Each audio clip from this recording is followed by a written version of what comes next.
Hey, let me show you how you can connect your JBL Xtreme 4 with your iPhone or iPad. First of all, you will have to turn on your speaker by using this power button. So click on it once and then tap once on the Bluetooth button to enter for the pairing mode.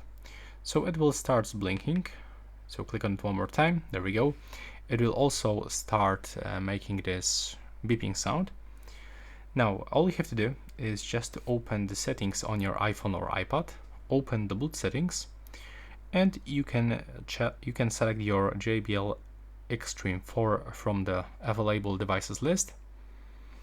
And now you will have to navigate into the App Store. I mean, you don't have to, but it's actually recommended because you can unlock some features of the speaker.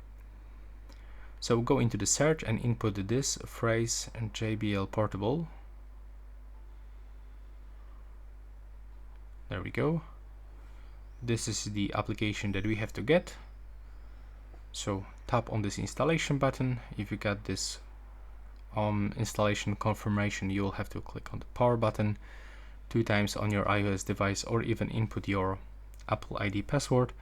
And after the download will be finished, you will be able to find out the speaker, that it will be available.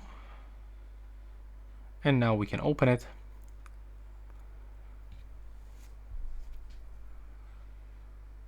Just wait for the loading screen, click to get started, accept all of these permissions, click grant, go to the settings.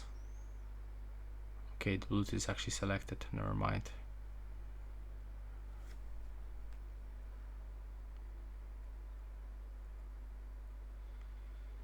Okay, we have to actually go into the